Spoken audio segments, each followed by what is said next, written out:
The local kid, baby, got to represent. AJ Davidson, local kid. All right. Thank you for joining us on the Gecko Pod for episode number 18 with Sundown Reptiles, Bryan Suson, our good friend. We're a new podcast for the gecko community where we talk about the hobby and business of breeding geckos. And we hope to gather our community together to learn and grow together and just have a good time and enjoy each other's company. My name is Harry with Zero's Geckos. We have AJ Davidson, the local kid at AJD Reptiles. and we have Bryan at Sundown Reptiles. What's up, Bryan? How you doing, man? How are you? I'm good. Good to be here. Good to be hanging with you guys. Yeah, man. Good to have you. For sure. So you both of you guys have known each other for a long time. How long has it been? AJ, do you know the exact amount of time? Because I'm bad with remembering numbers.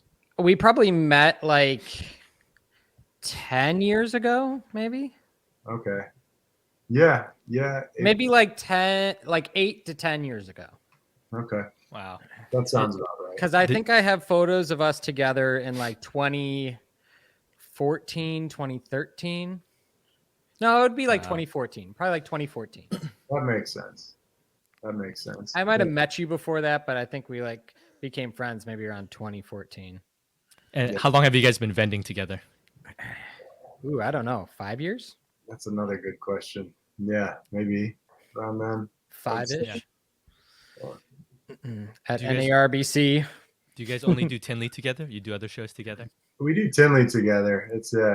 We also are doing more shows now that we're both in the Southeast. So I think Daytona is going to be a common thing for us. And some of these other shows that are local to the area, Raleigh, Asheville. Yeah. So those will probably be common ones for us. Nice, man. So Bryan, where did you grow up and where are you from? Where are you located right now? Yeah, AJD Reptiles. Represent. Love it. So I grew up in northern Illinois. Probably about 45 minutes from AJ. So we were both these, kind of growing up reptile folks in close proximity and not knowing it throughout childhood. I'm a bit older than AJ, but yeah. So a little town called Green Oaks, Illinois, close to Libertyville. And you guys, did you guys know each other you didn't know each other until the reptile hobby? Correct. No. It was a Tinley that we met. Okay. Sweet. Yeah. I met through our last guest, the Gilpins. Yeah. For sure. Connected for sure. Gilpins and Derek Dunlop and that whole crew, Salzman's. Nice. So you guys just hit it off. That's awesome. So yeah. You're in North Carolina now, Bryan? Correct. Yeah. Western part of the state. Mm-hmm.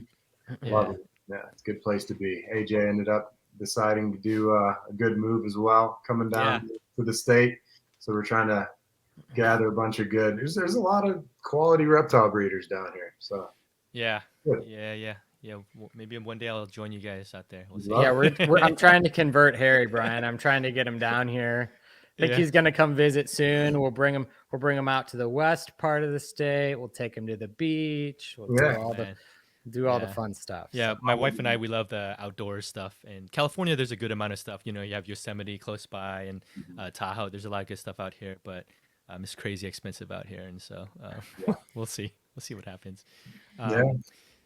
So Bryan, when did you get into the reptile world? You've always been doing reptiles since you were a kid, herping and since stuff? I was a kid. I mean, when I was a baby, my parents were going to Kona, Hawaii, and there was a guy who was working at the pool, Alfredo Guillermo, who was the lifeguard at the pool, and he kind of I was a baby, and he took me under his wing when I started walking and kind of was showing me geckos, and I think that's the root of all of it. Because then it was back home, catching garter snakes in the yard and different species of salamanders, and it just kind of would keep stuff really young before, when I kind of didn't know what I was doing and just stayed with it. Something that kind of I got caught with and never stopped doing. And then here I am.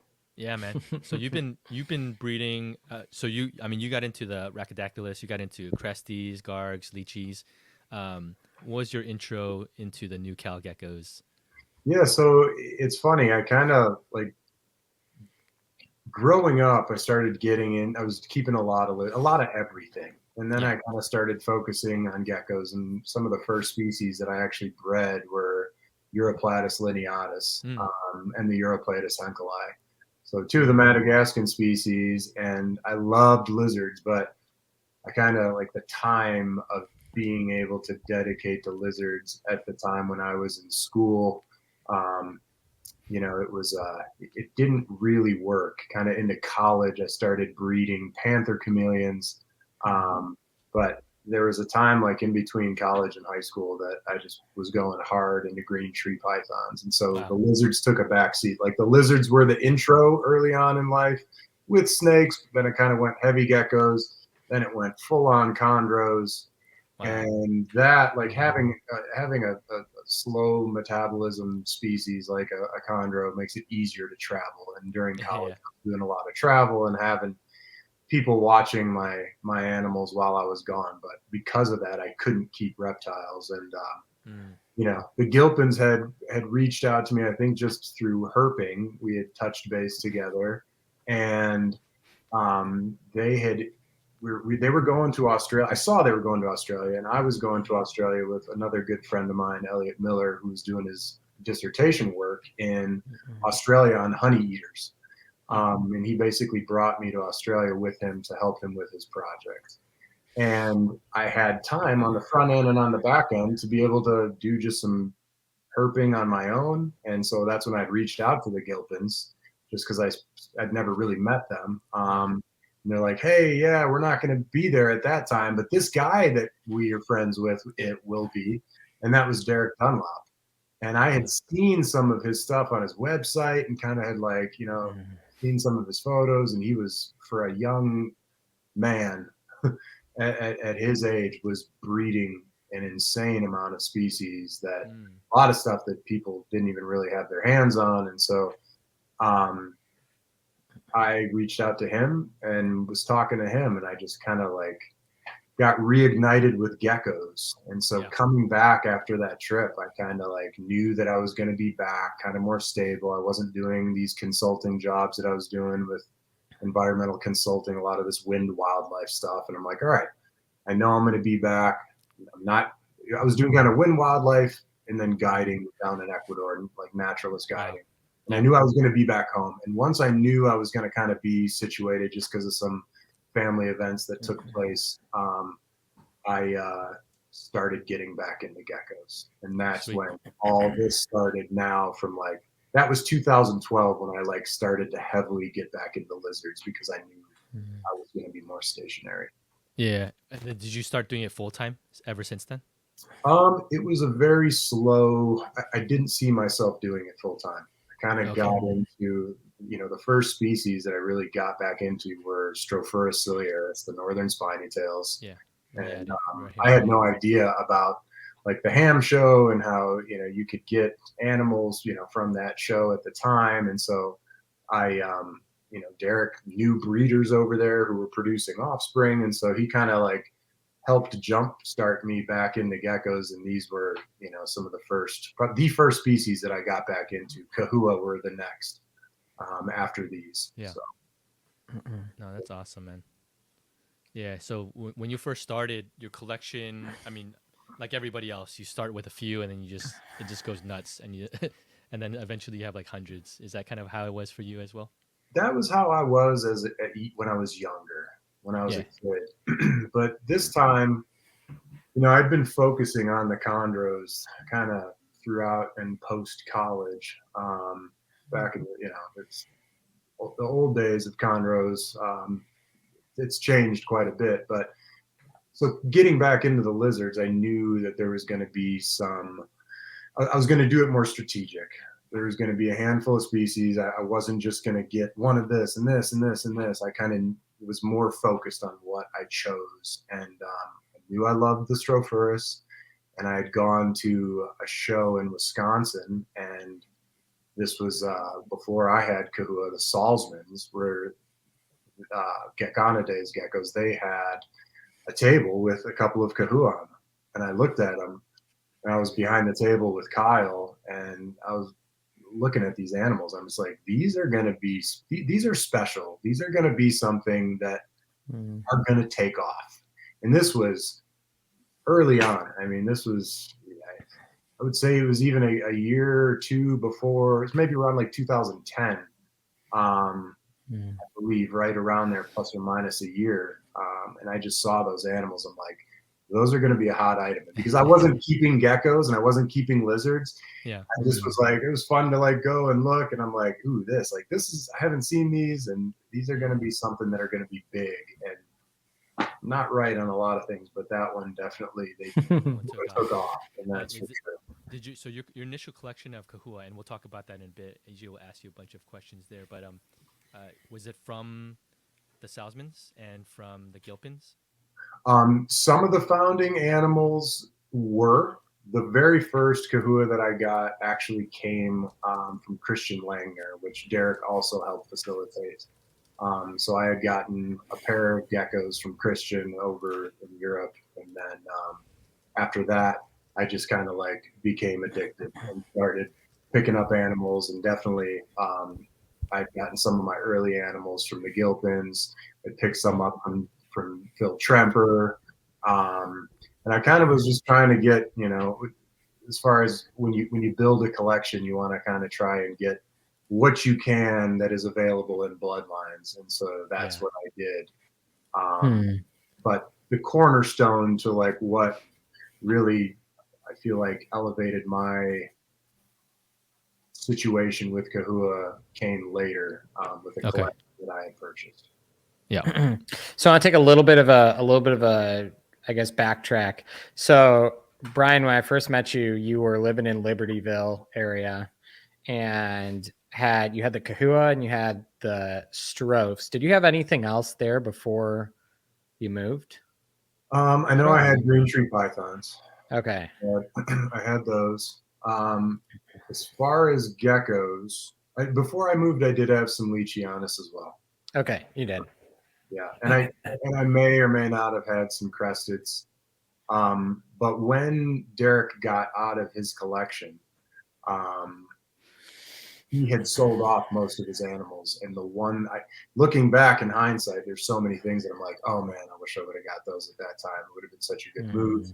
But whatever, it's hindsight, nothing you can do about the past. But I was fortunate enough and took a leap of buying the remainder of his eggs. And so I bought like all of his eggs for I think like $2,000, and it had Cresteds in there. Wow. There was I don't think there was any Leachies. He told me there were, but there weren't. You just keep waiting for them to hatch and they never come out. Yeah, I mean, and also in hindsight, you would think like, oh, you'd know if it's a Leachie egg on the size of it. But yeah, I've never even seen a Leachie egg at that time. But anyway, there was the Cerdodactylus Eloch. He had Phylurus amnicola, which were like some of the first in the country. I mean, Derek was responsible for establishing those in the country, as well as kind of some of the first, or I should say, recent wave of the Salabrosis, which were awesome animals, and he was producing those. So is it kind of like Christmas every time just some random species hatched and you're like, oh, I didn't even know that there was cat geckos in here, or there was Cerdodactylus in here, or Exactly. And I was expecting certain, there's a nice hodgepodge of animals. And yeah, I mean, at the time, nobody was working with, the riverine leaftails, that Phylurus amnicola. So some of the first ones that hatched out in the States were at my place. But I can't take the credit for producing the eggs. Now I know how easy they are, but still, I mean, Derek was the pioneer with those. So these ones, yeah, they are. The riverine. Now, they're like, that gecko is pretty common in the trade now, and everything here is all captive bred. And but in the wild, where those are found, is a very, very small location. It's like one little small mountaintop. I mean, a massive fire could like wipe these things out. So as far as fragile as a species, they are incredibly, incredibly rare and special. And in captivity, it just so happens that they're extremely prolific, and they, super easy to breed, and they're amazing. Yeah. They're so cool. I love the leaf tails. So we're talking about a bunch of different species right now. Can you give me kind of the overview of what you're keeping now? If you're going to say kind of like boiling it down, what would you describe Sundown Reptiles now as far as the species you keep and maybe your focus is now? Yeah.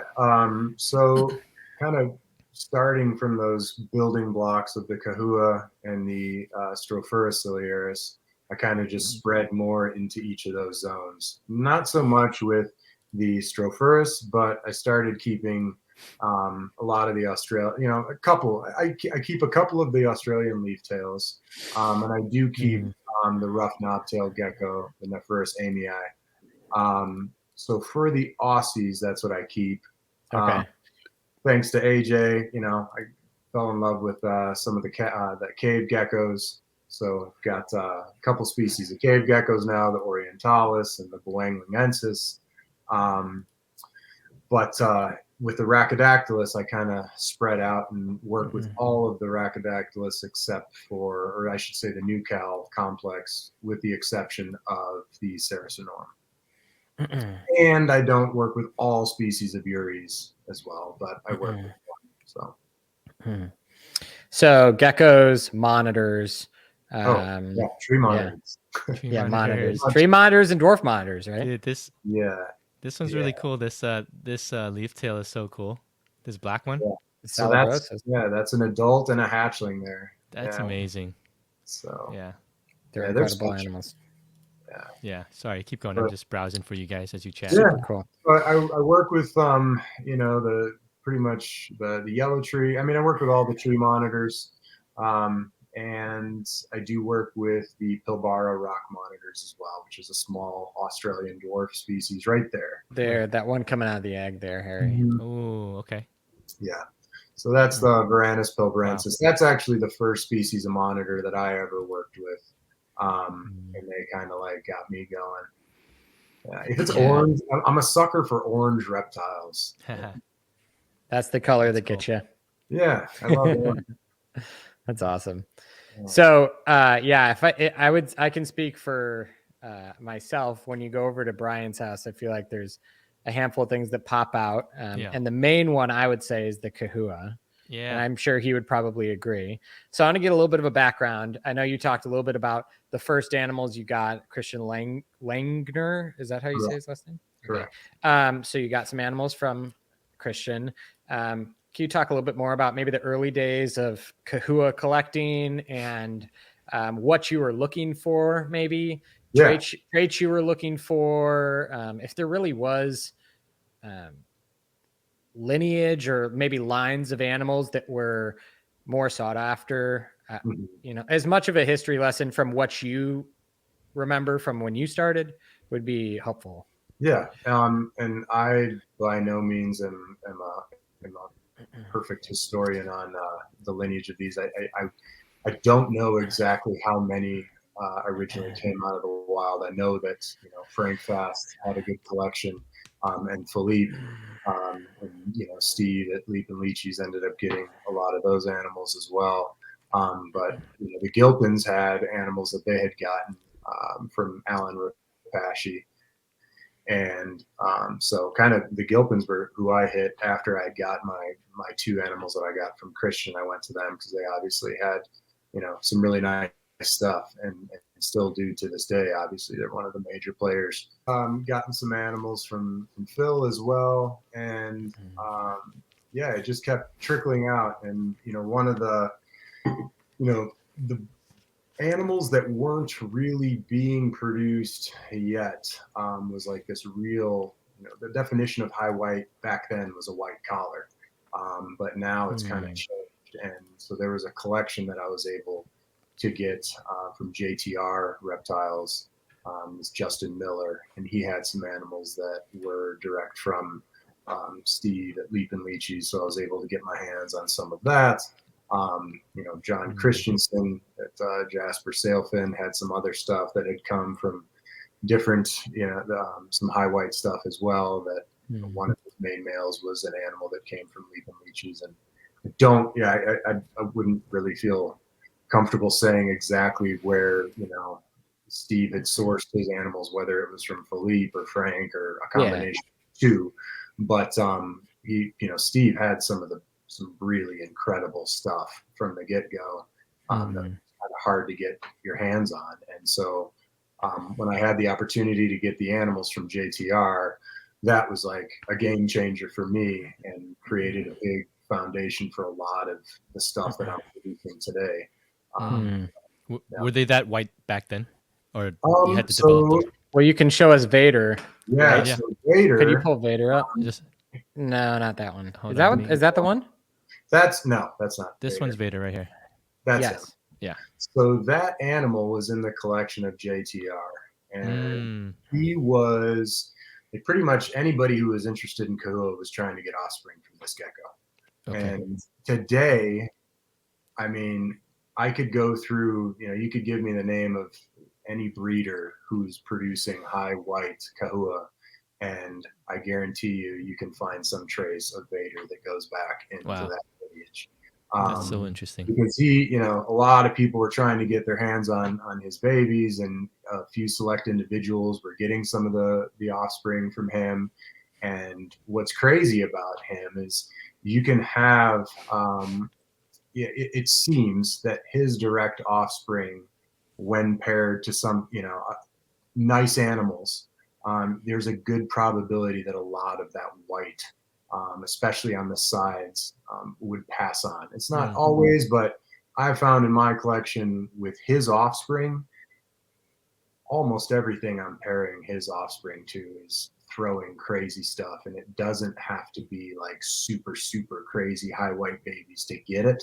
You can have these lower expressed offspring to produce that. Interesting.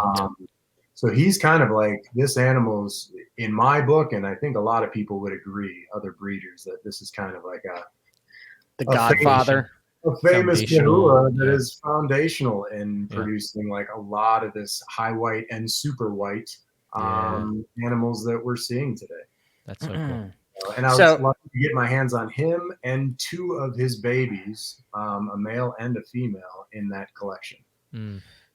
So when you were talking about, Bryan, how you can take like a lower white expression Chahoua and breed them together and get what you're saying, like a higher white animal, do you need that trait on both sides? Like, do you need white collar on both sides to get expression? Or what happens when, say, you breed like a high white animal to a high color animal? It doesn't have much collar. Have you done much of that? I haven't done a ton of it. I did do one pairing that is a Vader Lotus. I have one of those. Yeah. She's in this. If we scroll that really pink animal. Okay, let me pull the pink animal. Let me see here. Pink animal. Should be the last photo here. Last photo? Yeah. This one? That one. There she is. Okay. So I did a Vader Lotus male to her, and I've been getting very nice offspring. With this one, I haven't gotten anything that's like super white. And by super white, that's a term that I had come up with that basically is just a explanation. It's just kind of a descriptor for an animal that has 50% or more white on its body. Would this be considered a super white? That could be close. Yeah, okay. That could be very close. Gotcha. So, it's kind of up for interpretation as far as like what you would consider 50% white on that animal. But there are we do have some photos of what I would call a super white animal. But back to what we were talking about with her and this Vader Lotus male, they are producing nice white collar animals that do have spots, those Vader spots that are on the side. Early on, if we're talking about like the beginning of kind of when I had gotten in, granted, again, there was folks who've been doing it much longer, but those white spots on the side, like you see on Vader, were not common. And that's what everybody was trying at the time, and was so that body color, or that body white, the body white, where you're seeing the spots going down the sides, and that is symmetrical on the other side with him. Isn't the hip white wasn't common at that point either, right? It wasn't. You would see it on some white collar animals, but I would say the more like the rarer traits were the white on the actual body. It wasn't when I was getting into it. You weren't really seeing it anywhere except for stuff out of like this double L or leaping Leachies, high white animals, and then the Gilpins started producing some really nice stuff out of their Sarge Leica pairing. That's another pair in my book. Sarge Leica is kind of a foundational pair and Sarge himself. Sarge is up there with Vader in his own right. Who's that out of? Sarge? Sarge. LAC. Oh, LAC. LAC. And that was like a very red animal with a really nice white collar. He's another one that's like in the history books, in my opinion. And you can't really argue with it. There's a lot of, again, you look across collections and there's a lot of Sarge stuff out there. It was a foundational animal for creating a lot of what we have today. So, but Sarge did not have this white on the sides. So this was like something different that at least, again, Steve was producing this in his collection and probably smartly holding back a lot of that stuff. But, this Vader's just, he's a stud. And he's still breeding to this day. He's kind of, How many generations did it take for him to start producing something like crazy, like super whites like that? Yeah, so that's out of Starling and Denali. Yeah. Starling came from an F1 male that was originated from Phil Tremper, and Denali is a son of Vader. Okay. So, that's pretty quick. Pretty quick turnaround. Yeah, wow. That's cool. And anything like, any decent female that you put Denali or Whiteout with, Whiteout is another animal from Vader, a daughter of Vader that is just, she's, irreplaceable, or just has carved out a really special spot in my collection for producing stuff like what you're seeing. Her and Denali are just, super special animals. Yeah. I remember, Brian, I think I remember when you produced Whiteout. I remember you showing me her and just, it was just crazy. Yeah, so to clarify, I didn't produce Whiteout. She came as a baby, or she was young. She was maybe around like 16. Oh, was that one that came from the pair? Correct. But a bunch that's what it was. If you go, Harry, if you click over to, there's a couple slides back to show one of Whiteout's daughters. That animal in the top left is a descendant of Whiteout and Vader. Yeah. And if you go back, so that's also a descendant of Whiteout and Vader. And this right there, that is also a female. And if you go back one more, it'll show as an adult. That's another Whiteout production. Man. So they throw big part of what you're doing. Yeah. That's amazing. Yeah. Vader. So the white animals now, where do you see them going? What's the goal? I mean, do you just want a pure white Chahoua? Is it now? Do we need to get more contrast into them, more color into them? Yeah, what's kind of the next step? That's a good question. I feel like I've got, if we go to that photo with everybody on the hand, you'll see that, and with that, I mean, that animal on the bottom, that's Oracle. That's an animal that's almost pure white. Yeah, that's crazy. So it doesn't take much more on that gecko to just be completely pure white. So I think we are going to get there very soon. There's a handful of breeders who are also very close with that. It's interesting. It'll be interesting to see where it goes. I mean, the color palette, as you can see with this species, is pretty incredible. I honestly don't know where it's going to go. Where do you want to go with it? All white. That's a good question. I kind of just riding the wave and seeing what pops out, but obviously I'm working with a lot of super white stuff, and a lot of the animals that I have, this year, like last year I paired up maybe 1 to 2 super white pairings, maybe just 1. But this year I have several going, And so, yeah, there's constantly been this push for a whiter and whiter animal. And so I think we are going to be looking at solid white animals. And then at that point, yeah, maybe we can start mixing, where do you go from there? Maybe, who knows, mixing back into some color into that white, and then getting, who knows how it'll show up. We're seeing some stripes, like on, like right there. Oh, yeah. There's animals that are being produced that are striped. And, maybe once we get a solid white gecko, we'll figure out something new crossing something else in. Maybe we'll get spots of color. That could be cool. Dalmatians. Yeah. No. Bryan, are the Chahoua your main projects? I know you have a bunch of projects, but do you spend the most time producing Chahoua, or is it pretty even across the board with spending Leachies? Time is a different that's a different question. Yeah, that's a different question, because I spend a lot of time with everything.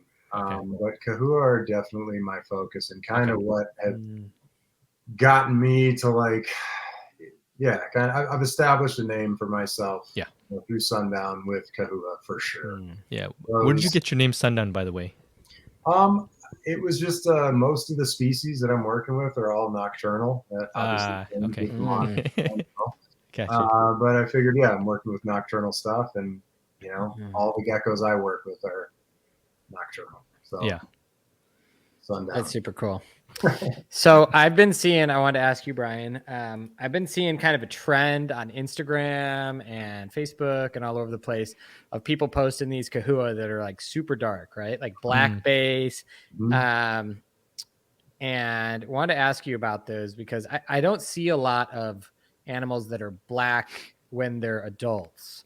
Right. And so wanted to kind of ask your experience on that. I don't know if that's something that's new, kind of those real dark based babies popping out, and kind of what your take is on that, and maybe the potential in that. Yeah, that's a good question. And that's one that so I can kind of give you what I've observed in my collection, and what I've seen with some other folks' animals. I have a couple animals that are extremely dark, and be borderline black, or like super, super, super dark gray. They're pretty, I'd say they're both, well, one I have paired up. So one is about to be, still got a little bit of growing to do, but it's a male. And the other male that I have is also very dark. Now, just because you have a dark based baby, like people freak out when they see dark juveniles, and it's like people want to throw money at them. Especially a lot of folks who don't know like a ton about Chahoua. Like, for instance, depending on the parents and the lineage, if you have pastel adults, and once you kind of figure out what your animals produce, a lot of your super light based babies, they're like creamy tan as babies, those are going to be, again, depending on the pairing, are usually going to be your animals that are going to have those really nice pinks and peaches and red. The dark based stuff can be different. Those I don't really have a lot of super high, again, those pastels are what I would consider like a high color. Not a lot of mine have come from really dark babies, but when people see that contrast, it's appealing to the eye, and people want to buy them, and so they snatch them up. So it's great if you have babies that are super dark, because people snag them. But this trend, Chahoua go through this ontogenesis, so it's just a color change from juvenile into adulthood. And with I think we're figuring out, because there are some animals that are adults that are very dark, and so who knows where it's going to go. I know that I've seen some animals that were very dark as juveniles, like almost black, and that usually can translate into either a green or a gray. So a lot of those dark dots and patterns that you see on a juvenile can go green. So it'll be interesting to see with some of these projects, because there are some breeders who have them, and again, I've got a couple as well, and I think we're figuring it out slowly but surely. It's a little too early to say, But yeah, we'll see what happens. Would you say safe to say maybe on those super dark juveniles, it's good to maybe get an idea of what parents or geckos produce that animal and see, are they two green animals or are they two dark animals? Maybe give you from a buyer's perspective, would you give that advice? For sure. And I think the people who are jumping into that and wanting to see if we can get like a melanistic Chahoua, they're sitting charcoal. Yeah, because the charcoal does exist. That is a color that's there.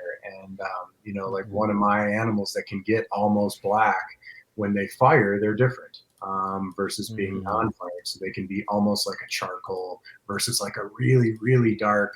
I guess charcoal is a really dark, but maybe like a lighter gray to that really dark charcoal. Okay. So, we'll see. And again, there are some adults out there that are very dark to almost black. And I'm kind of looking forward to what I produce with my stuff and to see what other breeders out there produce. So yeah. Let's see what Brian, happens. I have a quick jump. Sorry, AJ, just a quick question, Brian. So I saw NC Scale. She produced this like really dark. She didn't produce it. Sorry, she got this Chahoua that's really dark, and then when it's fired, it's dark, and then when it's not, it's like really white. I've never seen that before. Have you? I'm gonna pull it up. Do you have a picture for it? Yeah. Here we go. Yeah, you'll actually. It's crazy. I've seen some. Oh wow. Yeah, that's cool. See, okay, so it's dark, right? And then when it's white, it's really white. She has another. I don't know where the picture went. But... Oh, if you go down, I saw it a couple more down. Is that you know who produced that animal? Who? We do not know. I do not know. Is she tag or no? I don't know, but I thought that was really cool. Have you seen that pretty often? That's a stunner. I've not seen that animal. Maybe if I did, it was a while ago. Wow, that's a killer crested too. Nicole's got some sweet stuff. Yeah, that's really cool. But is that the same animal?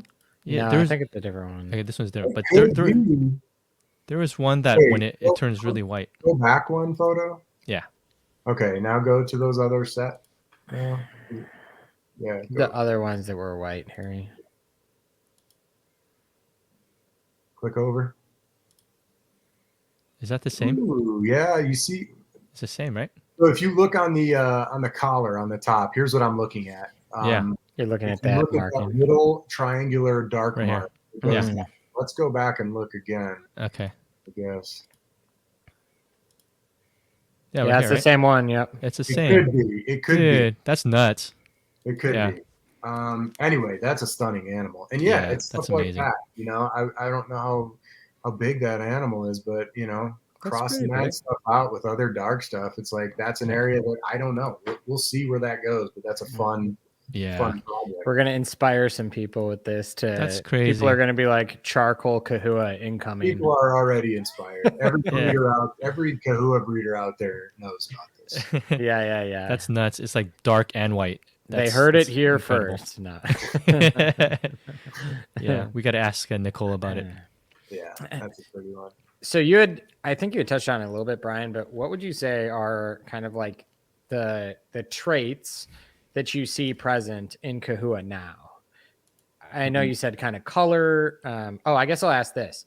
So with color, do you feel that it's something that can be isolated down to a certain animal? So say you breed pink to pink animals. Are you going to get only pink animals? Is pink a trait? Is peach a trait? Is red a trait? Because I'm just asking kind of from like maybe a person that's not super familiar with Chahoua and breeding them. Is that something that can be isolated, or is it kind of a grab bag when it comes to pastel colors? That's a good question. And I feel like to a degree, some of that stuff can be isolated for sure. You can have a pairing, and again, if you're producing offspring from a certain pairing, and you're just selling them all, and you don't know, like you're selling them overseas and you never see them again, you're going to have a harder time figuring that out. But there are certain pairs, like for instance, reds that can produce a lot of reds. Again, Sarge, that I don't want to speak on other people's animals, but I think the Gilpins would be okay with me talking about this. But Sarge, he paired with Splash, which was another red animal they had. It was not uncommon to get reds out of that. Now, when you start getting into pastels, like a pink animal, crossing that with another pink, like, yeah, you could get a peach. You could get like these tones that are very close. So there's always going to be a little bit of variability, but there's definitely pairings that, that you're going to be getting a set of colors within that. But because of Chahoua, it's like you don't know what you're gonna get as an adult always. Like you can't, because they change so much. With the exception of the white. The white does not just appear out of nowhere. If they have to hatch with it on the body, as the animal grows, the white grows, but it's not like you're going to start out with a gecko that has 0 body white, and then one day you're going to wake up and it's like, oh, it comes from high white. One day it's going to develop it. That's not the way.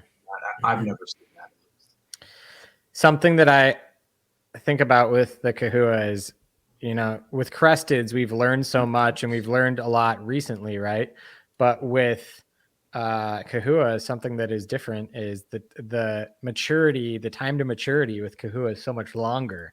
So everything I'm asking you, like, you're only, I don't know, how many generations are you in, Bryan? Like 4 generations in, 5 generations in? Yeah, probably 3 to 4. Yeah.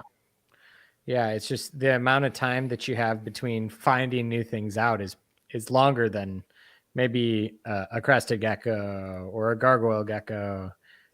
Maybe gargoyles are similar, but I think that's something that maybe is in play, where we'll probably find out a lot in the next couple of years as far as Chahoua and things that can be produced that maybe aren't there currently.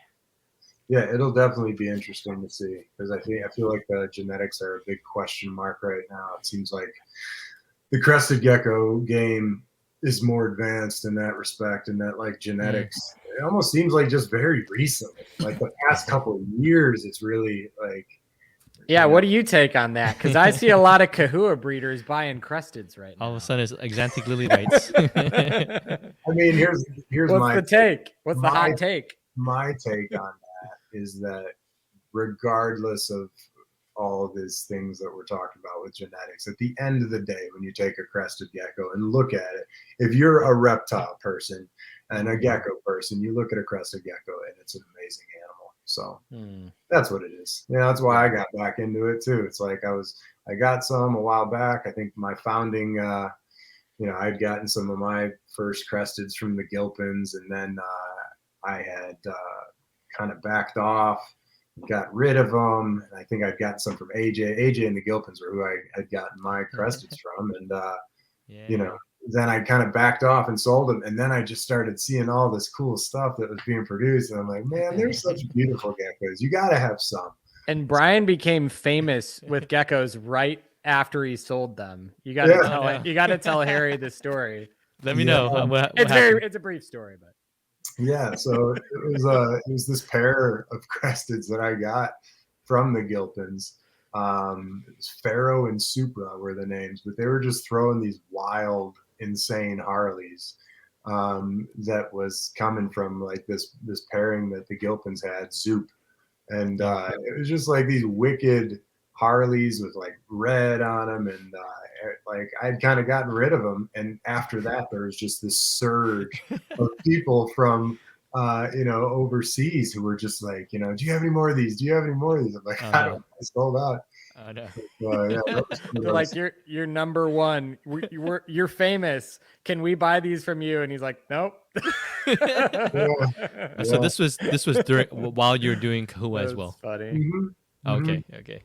Yeah, just kind of, and that's how I do cresteds now. Is like I try to, with stuff, when I get into stuff, I try to get my hands on, the nicest stuff you can get. And so, and with the cresteds, I'm doing it small. With the amount of production that those things have, I can't do it like you guys. You can't hang, man. Bryan said to me like 6 months ago, he's like, I remember towards the beginning of the season, he's like, man, these cresteds, I'm not getting a lot of eggs. And then like 3 months later, he's like, I have so many eggs. What is going on? Yeah. Like, what am I going to do with all these things? And if I say something to a crested breeder, I'm like, man, I've got 20 babies. Like, what am I going to do with all these? Like 20? Like, shut up. 20? Oh, that's funny. But, yeah, so now I've got, I'm back in the Cresteds. I cherry picked some stunners from AJ. Yeah. I got some from Candace, Marie from Emerald City, and she's no longer in it. That's pretty nice. Ooh, that's a nice one. This is an AJ I one. bought that off a local kid. The local kid. The best deals always come from local kids. High Roller Fanta. Mm-hmm. This one's awesome, man. This one's really nice. Yeah, I got some stuff from Emily, and so I've got a little collection now. I'm producing some stuff. I mean, I figure if AJ and Gabby are buying Cresteds from me, I mean, nice Cresteds. Something's working. Yeah.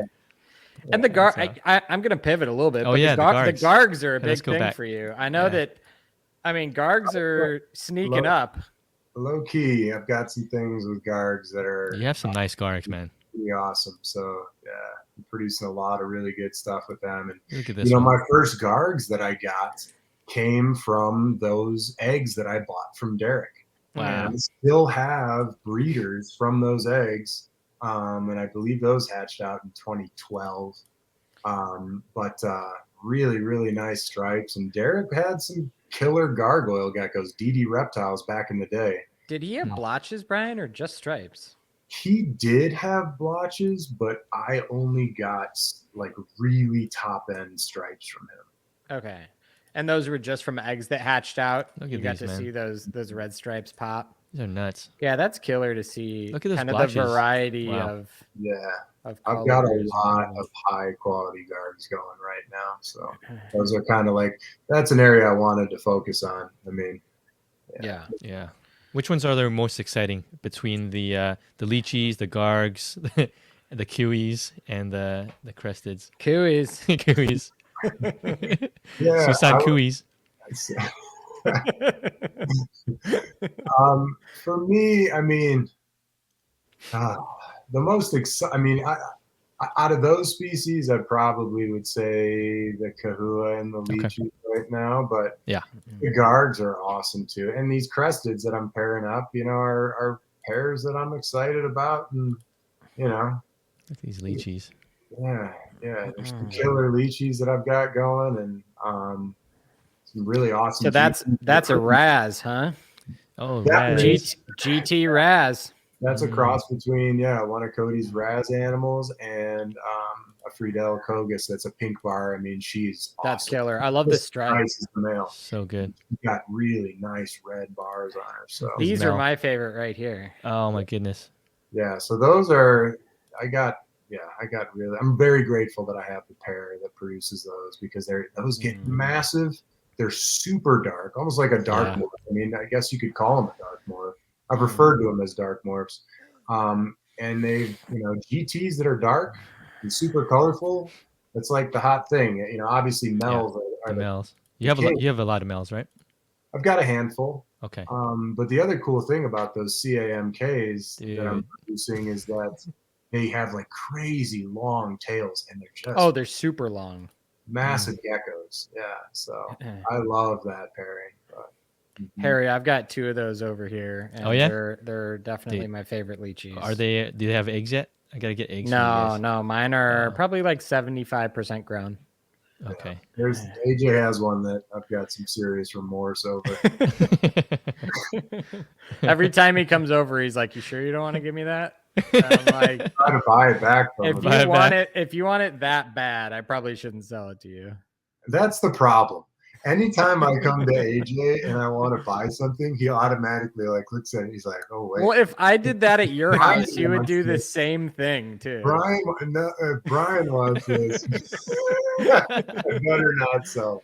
Well, you always feel. I'm sure most breeders would say this too. Like, if somebody walks up to your table and just instantly wants to buy something that's a competitor of yours or that's like a fellow breeder, you're gonna be like, wait, what am I missing here? Why should I not sell this thing? AJ's hypersensitive on that with me though. I know. So if Brian wants to snag it, I'm like, hold on, let me think this over. For you, Brian, it's double the price. There's no friend deals. Here I am repping. The friend's price is double for Brian. Yeah. So we talked a little bit about the Cooeys, Leachies, all that. I want to talk about the Strophurus. Strophurus. Let me pull them up. Yeah. So the Ciliaris, you've got a. I mean, I would say you have probably some of the most impressive ones I've ever seen. And I think that the things you're doing with them is really interesting. So can you tell us just a little bit about, maybe you said the first gecko you got back into when you got back from Australia and kind of caught the bug again was Ciliaris. What was the thing that drew you? So I just kind of like realizing that I wanted to get back into geckos. And, you know, once I talked to Derek, and I'm like, wait, you can actually get those? Like, those people sell those, people breed them. Cool. And, you know, people over in Europe were producing a bunch of them. And so, yeah, I mean, that if you go back to that picture, actually, you know, the amount of so for me to get into a species, I love, aside from the whole tree monitor thing, I love polymorphism. You know, if you've got a species that can have that kind of variation, I usually get hooked. That with the color orange, I'm a sucker for orange. But just, you know, if you look at a Ciliaris, to me, that is my favorite species of gecko. I mean, if you look at a close-up of them, if we go to two to the right of that dark one, the close-up of that dark animal. How do we do that? You know, just the morphology of them is they're a dragon, right? So they've got spines on their eyes, they've got spines on their tails. You know, there's not a cooler gecko than that, in my opinion. Are they super prolific? Plus, it plays into my color palette that I like. They can be extremely prolific. Okay. So you can get a clutch a month if you've got a good pair that is producing. You know, then again, sometimes you get a pair that doesn't produce much at all. But some of my pairs that I have, they can be very prolific. And you know, if you're feeding them enough, you know, they like it warm, they like UV. So for these, they're much different care than a Rhacodactylus. For these, I'm giving a 10.0 UV. I'm giving them a little tiny puck light, or like one of those Zilla mini domes with a 25 watt on a dimmer. And I'm giving them like a hotspot that's, you know, in the upper 90s. So they like it warm. You know, these animals are found in central and northern Western Australia. And they will be out in the open during the day. So that's you'll get to see them baking on a branch out in the open. So while they're not diurnal species, they sleep out in the open. And of course, spray a really sticky, stinky glue out of their tail as a defense mechanism that smells just like a stink bug. But they don't do it to you. It's like the only time I've had it done to me is if I like accidentally like pinched a tail and in one of their pages or something. But they're so cool. And because they are polymorphic, you can mix colors and breed for high orange, high yellow, spots, stripes, high black. There's just a lot to do with, you know, as far as like potential with this species, and that's why I've stuck with them. Did you see? I love them so much. It's my logo, right? There you go. Whatever. Did you see Ciliaris when you were in Australia the first time? I did not. I've never seen them in the wild. Do you know if they have much color on them in the wild, or is that almost always selectively bred in? So different localities. There's certain localities in the Northern Territory around Kakadu that are very, very colorful. And then you've got like just kind of little spots on the way up that have all different types of color. And then you can get into some localities that are kind of more blah. They're still incredible because they've got the spines, but they might not have that heavy orange on the tail. And then there's, you know, another species or subspecies, the Ciliaris aberrans, just a total different beast. It's got a different eye. So they look very different. So that's a subspecies of Ciliaris? Yeah, I don't know if they've been elevated to their own species or if it is considered a subspecies. I'm behind on the taxonomy with that. I should probably know that, but Okay. So you can see orange, you can see different blacks, kind of black spines and black different blotches.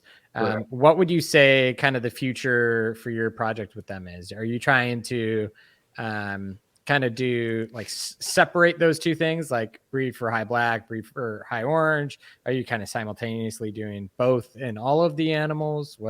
What's your kind of game plan with them?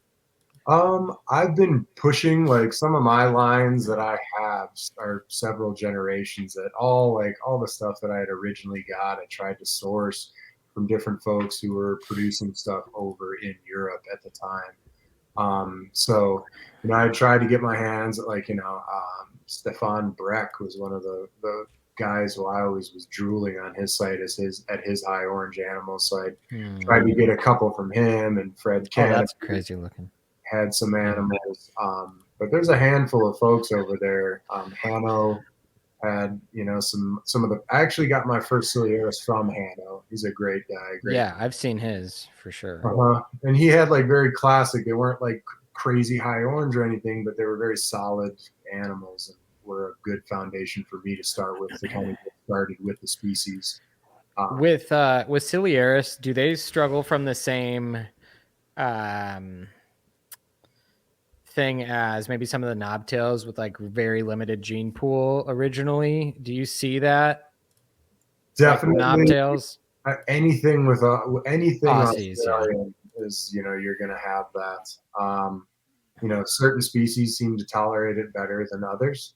Yeah. But with the Ciliaris, like the animals that I have, they're producing strong offspring every single season. That's awesome.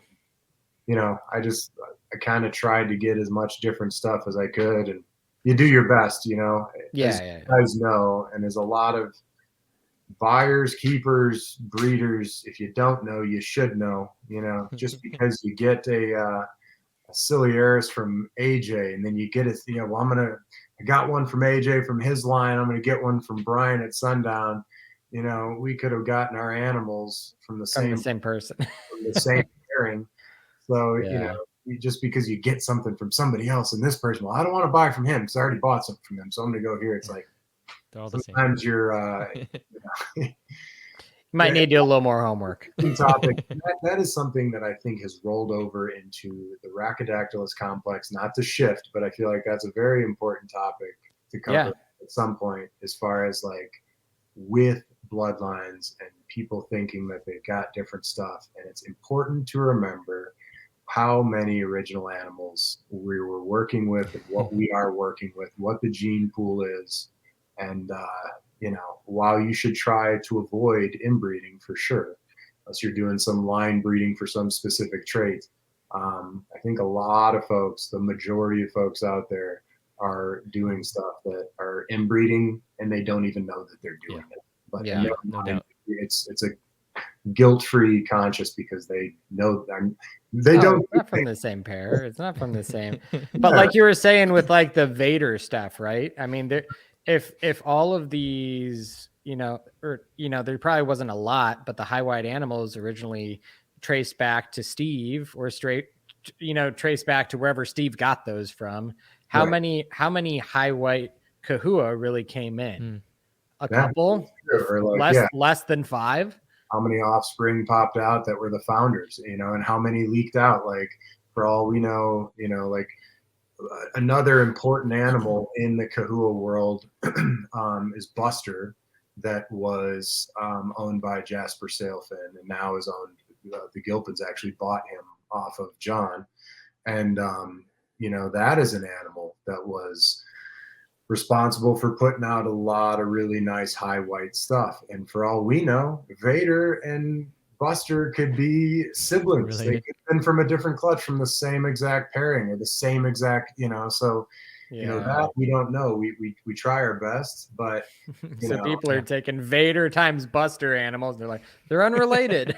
Unrelated high white lines. Yeah, but you don't know. And that's the thing. So we try our best. And I think that for those who are like, because how many original Chahoua came out?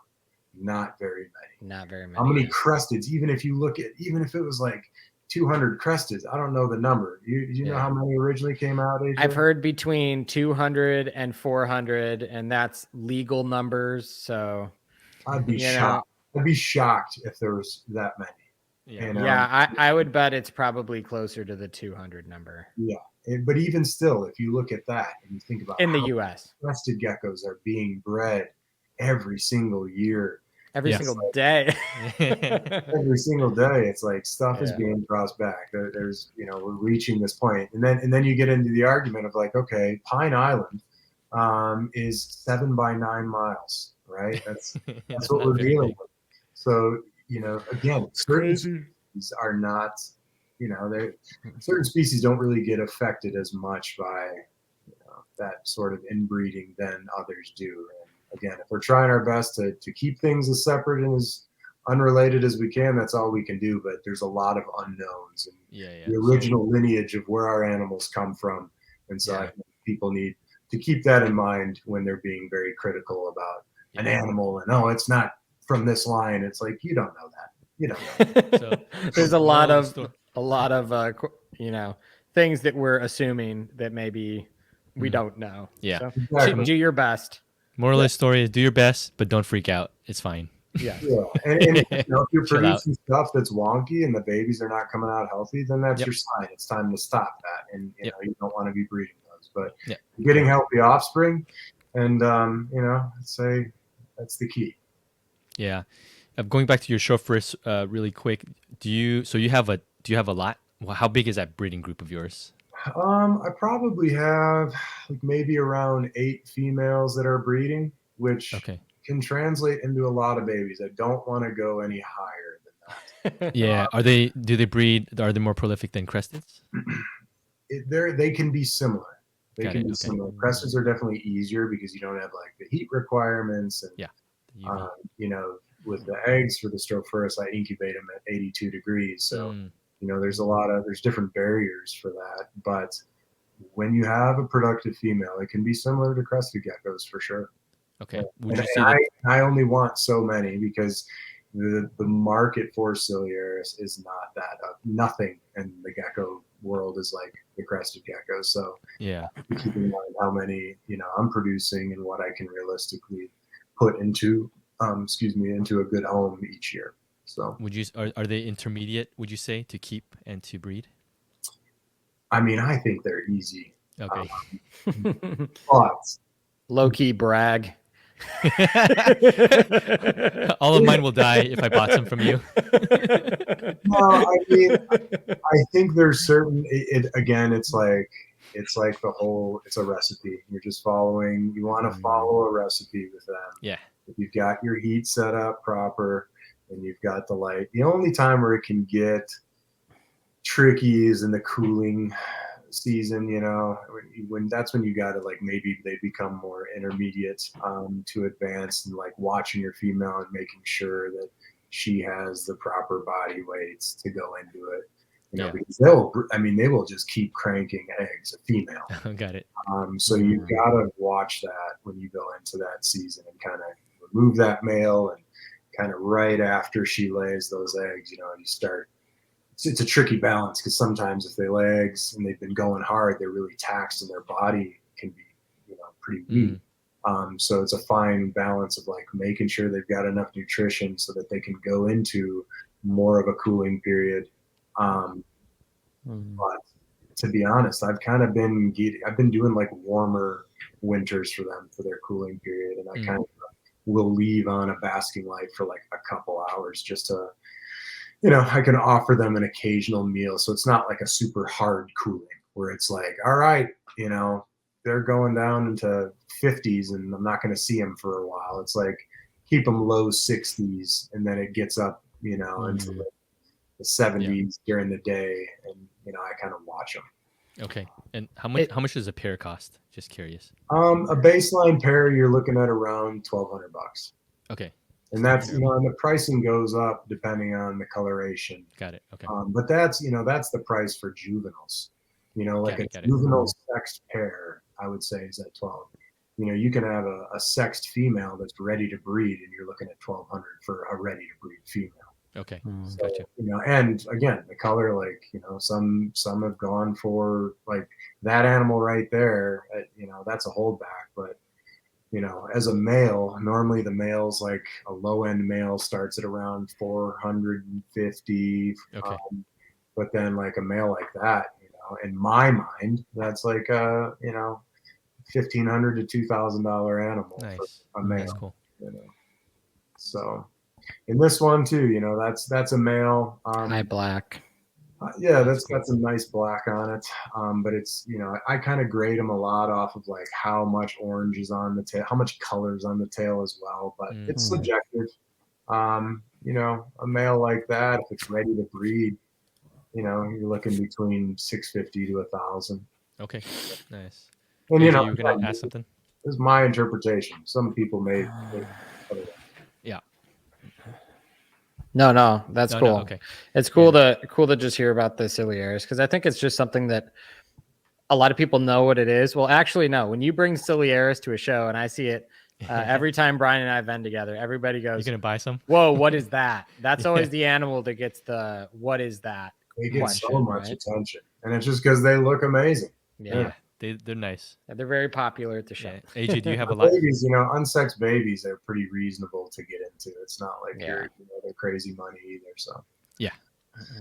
AJ, you have a good group as well, or you do? I have kept them in the past. I'm not going to keep them in the future because I don't do very well with them. Okay. To be completely honest, I just seem to many? do. No, I haven't killed any. It's just my my breeding skills with them. I don't have the Sundown touch. We'll say Sundown.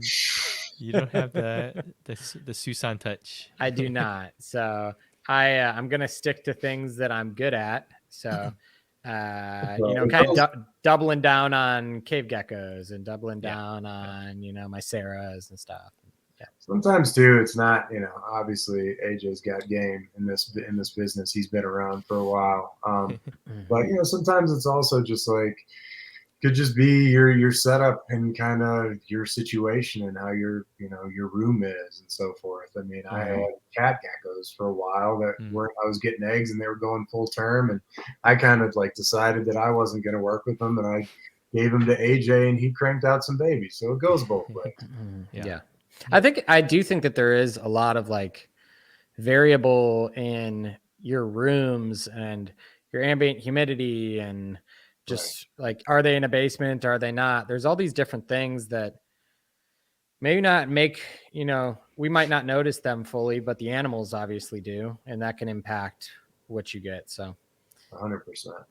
Just because, maybe my temps are the same and, I have the same bulbs and the same light cycles and the same food sources and all these different things. It could just mean that the space I have them in, they don't like or whatever it is. So, you just got to be flexible. It's funny, like, we're using StreamYard for this podcast, and I get so distracted looking at your page. Harry's over here stargazing. So now we can do all this cool stuff live, on the podcast, and I'm just like looking at all your animals, Bryan. So you're such a crazy stuff. It's so nice. Yeah, thanks. I've gotten the collection to a point where I'm happy with what I'm keeping, and I've kind of really honed in on the stuff that I want to work with. So yeah, is there anything that you're looking to get into in the future, or are you pretty set for the moment? I am set. Okay, I'm happy to say that I am set. Yeah. Bryan told me last week he's selling it all and going full Cresteds. I'll pick up some of your Chahoua and your collection. Man. Yeah. That's funny. I feel good with what I've got, and I really don't like. Some of the tree monitors were a thing that I've kind of really doubled down on, and have kind of turned a focus to them, because that's like with the geckos. There's a lot of people who are doing gecko stuff, right? Yeah. There's a lot of Chahoua breeders out there. There's people out there now who have really good stuff, and a lot of the New Caledonian stuff is very easy to produce. So kind of like, I think it's important too to kind of like branch off in certain ways, and if you can find something that works for you and your settings and your collection that is different and that is gonna be like, if you have an eye for having an eye for something that is gonna be good down the road, or at least be of interest down the road and popular, is key. Yeah. And tree monitors are just something that historically, it's been a lot of these wild caught animals that come in, and very few people are producing them consistently. And so kind of seeing that, like, I still, have the geckos as my rock, and it's been a passion again since I was a kid going to Hawaii. But these tree monitors are something that I know now that work for me in my collection. And if I can, crank out a bunch of quality captive bred babies, I'm going to do that. Yeah. Do you feel like you work more than 40 hours a week with all your animals? I've got a lot. Yeah. You have a whole facility, right, Ryan? Yes. Like a huge facility? Yes.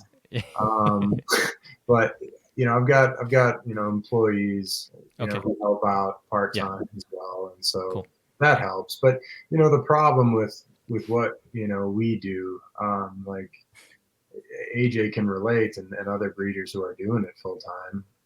Maybe there's obviously people who are in different positions, but I know AJ and myself, at least, like, we do our gecko care, we do our marketing, we do our website, we have to do like all these things, shipping, sales. We do the shipping, we handle everything. So it's a lot. And if you've got a teammate, like, kudos to all the couples out there who are in the reptile world working together. That's a beautiful thing.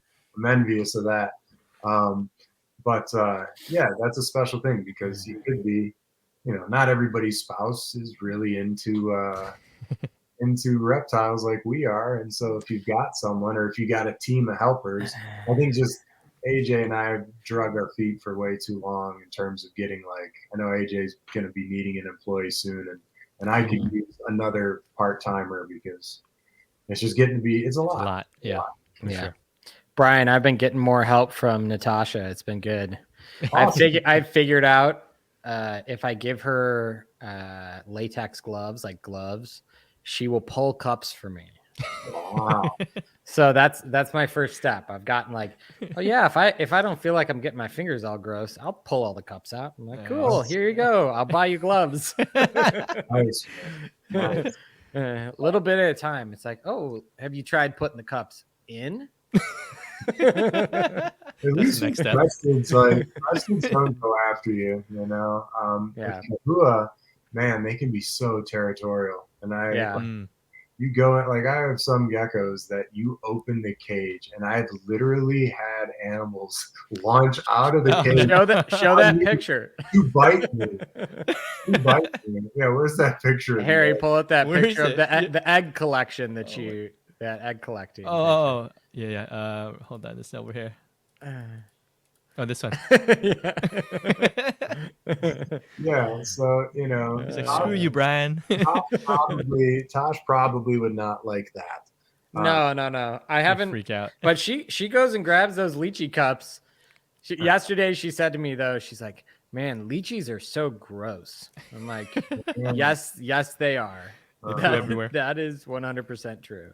Yeah, but with Chahoua, they're it's a species that are very protective of eggs, and they, when you reach in there, they're coming after you. So that's something that you got to watch out for sure. With a female that's guarding eggs, at least. Are they more territorial than lychees? Yes. Okay. I found that to be the case. Definitely. On eggs, for sure. On eggs. Lychees don't seem to really, as far as I've seen, they bury those eggs and forget about them. Yeah, I've had some grumpy lychees that come out, but like when it comes to, they bluff a lot too, in my observation. But the Chahoua really come at you, it seems, and even the males. The males are probably the biggest jerks in my collection. Those are the ones that the trackies too. The trackies are they can be that way as well. So yeah. Brian, pivoting towards talking about the business, you were enjoying the hobby. It's all fun. We get to collect all these animals and provide care and whatnot. Business side of things for you, long-term goals for you. What does that look like? what does Sundown look like 5 years down the road, 10 years? Are you going to retire soon? What are your plans for your business? Harry's trying to say, Brian, you're I'll buy looking your a little collection. you're looking a little old. When are you gonna hang up the hat? Brian, you and I are the same age, but I just started. You're like deep in. You're like over a decade in. That's so I definitely see, like, I've been ramping this whole tree monitor thing, and I want to be, we'll see where I'm at in 10 years. That's kind of my plan, is like kind of reassess then and see if I want to keep going, because it's a lot. And when you have a collection, a larger collection, it boils down to having suitable help and employees. If that can happen, then you can live, more of a normal and enjoyable life. But if it's just you, you're going to be running ragged and you're going to get burnt out. And I've had some lapses where I didn't have help, or like I lost somebody and was trying to get a new employee, and it's like, holy cow, this is a lot. And that's when you're really putting in like tons of time. But I've hit a point where I'm doing some really exciting stuff with all the new Cal stuff, and I feel like I'm at the forefront with a couple of these, especially with the Chahoua.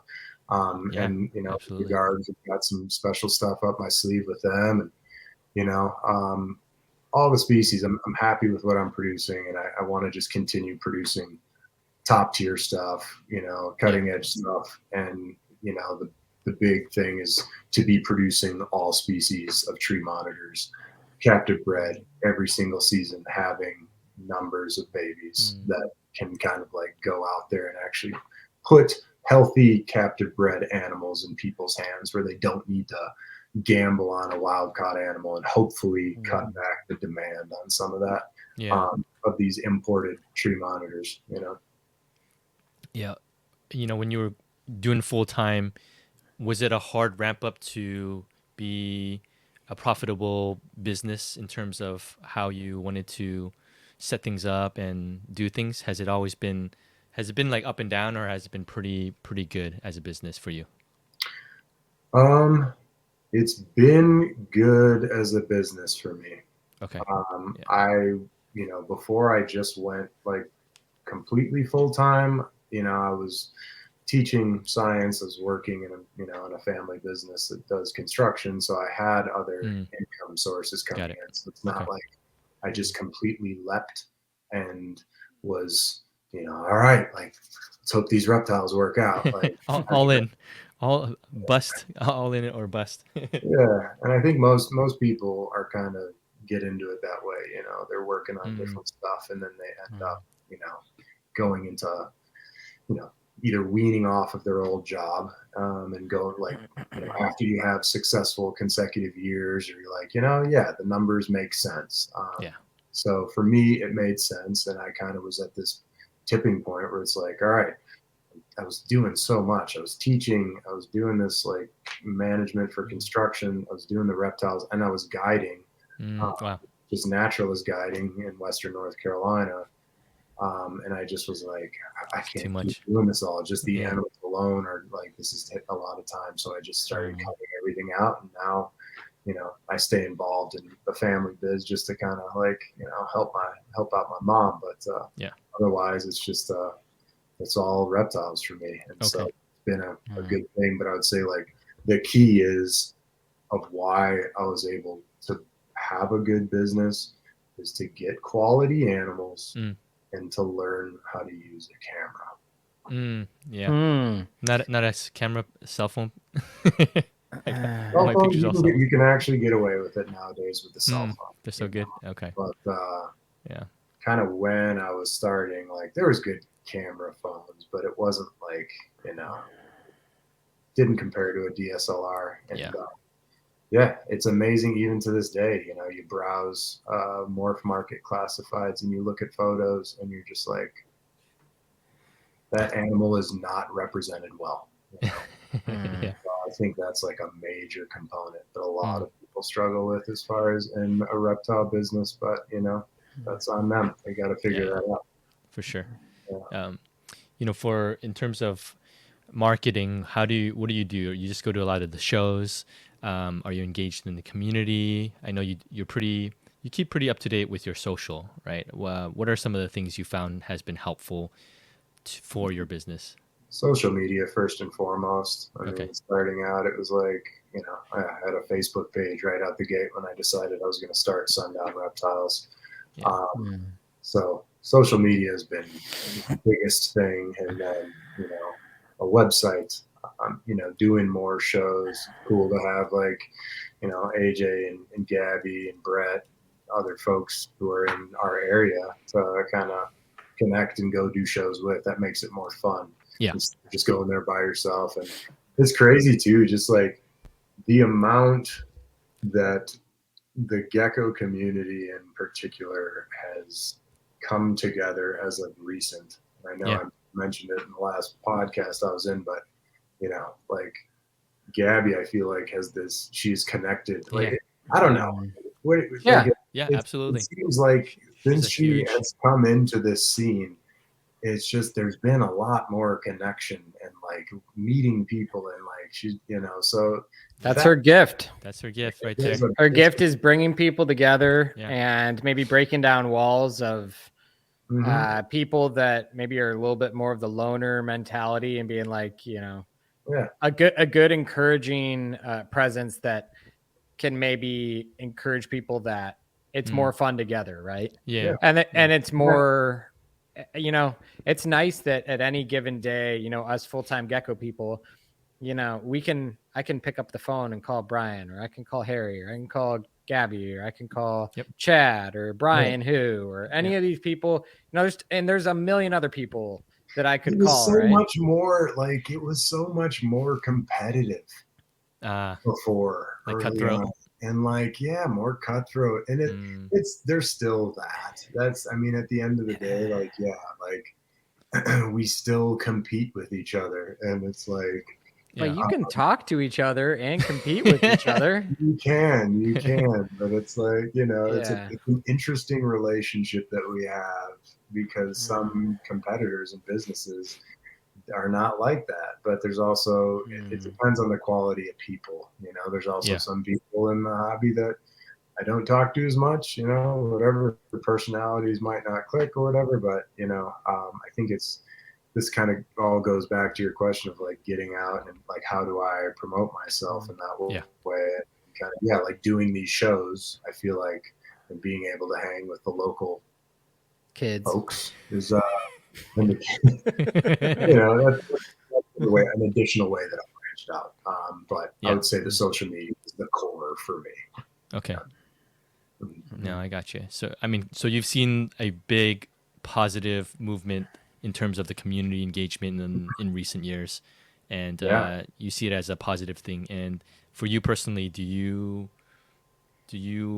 put yourself out there in terms of those engagements, in terms of making more connections, or you just kind of along for the ride with it?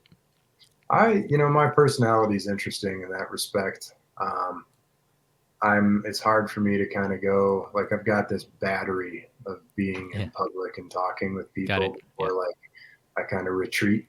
But I can put on a good show when I'm with people, and at shows I love talking with folks and everything. But like, it's I'm not always been the best.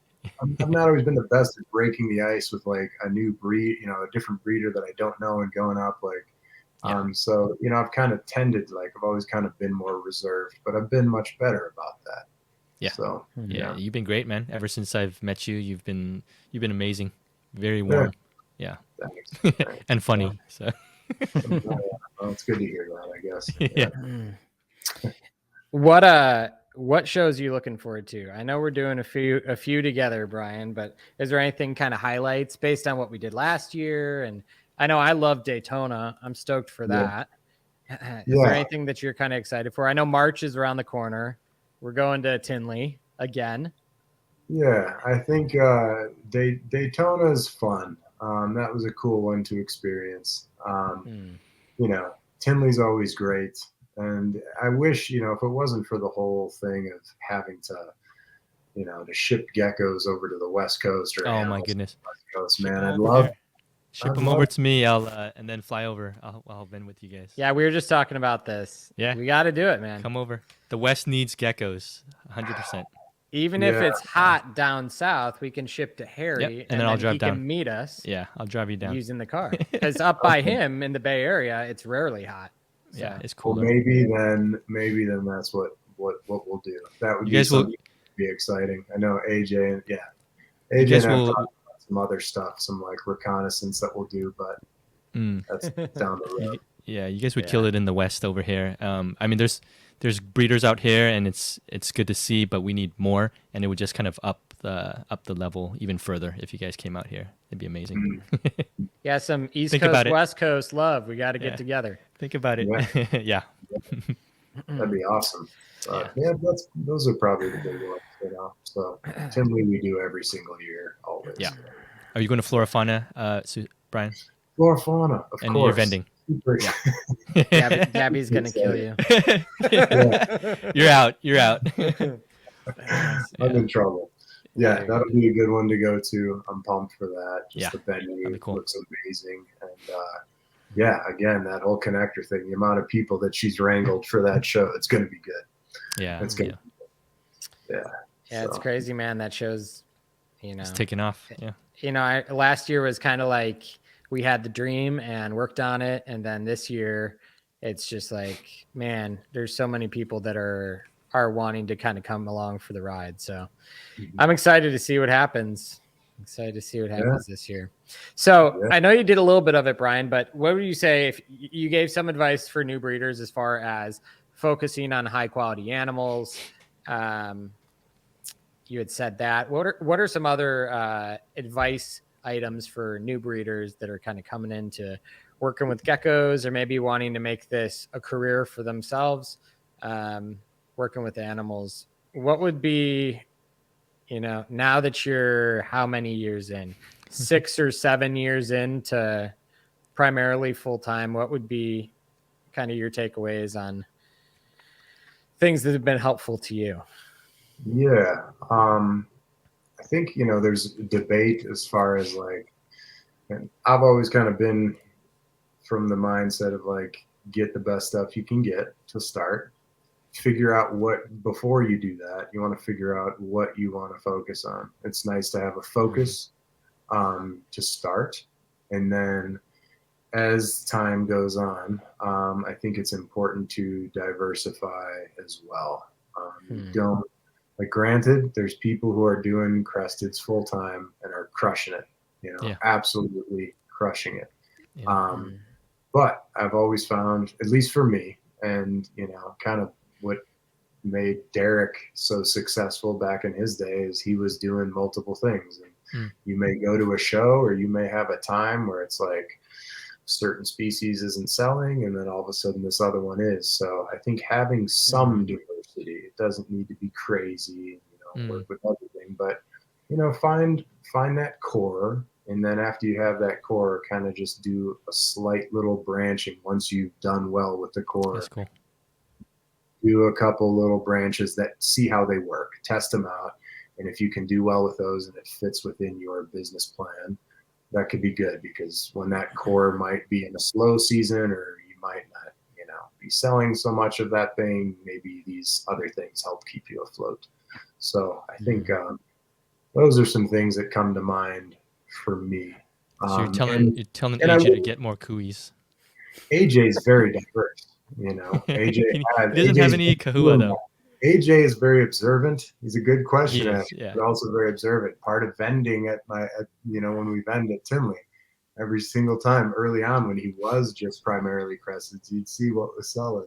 And then those Leachies are moving pretty good. AJ was very observant. It was a power, it was a good move to see that. So, AJ branched out. Now he's working with tons of different species as well. But I think, but then there's those outliers. You've got people like Bryan at Altitude and, Flawless, and these guys who are just all Crested, and they're doing well. So, yeah.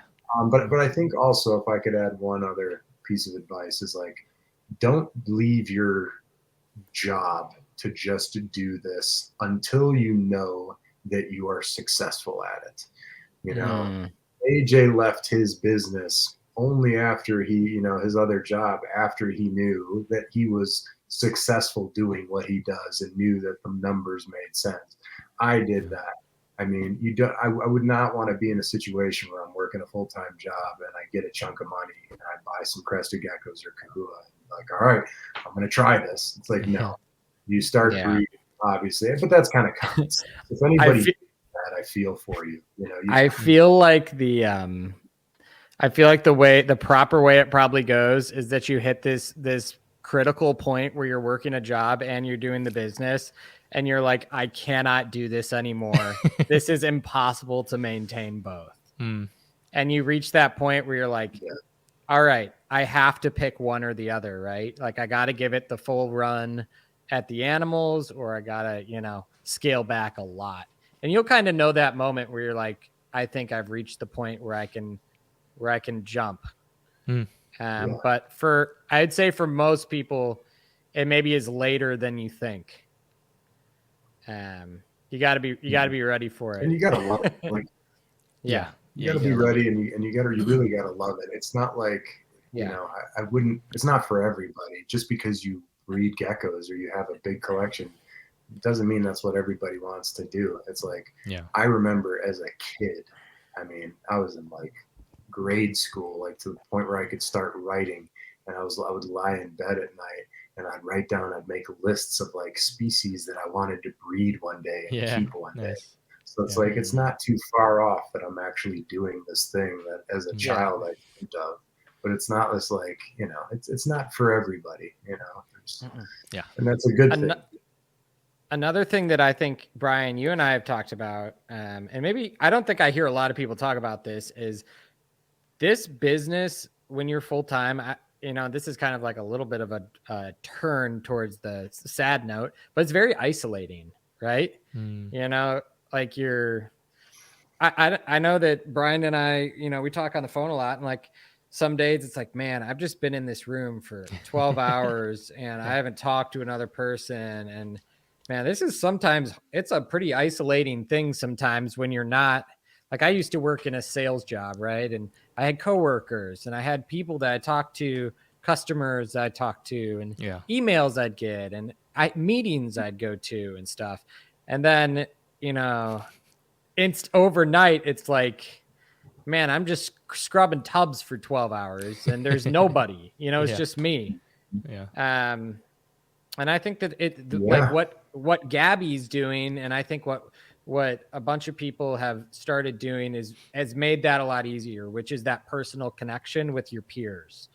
Right. That's the only thing that keeps me going, is that connection with peers. If it was, but my wife works. She's at work most of the days.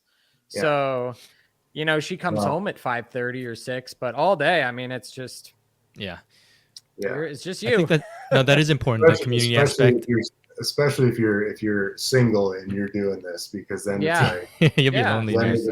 It's even more amplified. But that's a good point that people don't really think about. It's like, you know, it would be like, I don't know, a dream of mine would be to have my whole entire collection, all of my animals in a greenhouse, and be able to operate in like a greenhouse, because I feel like it'd be better for your overall mental health just to have that sunlight. But when you're in a room, you've got those LED lights over you and you're just doing that for hours on end.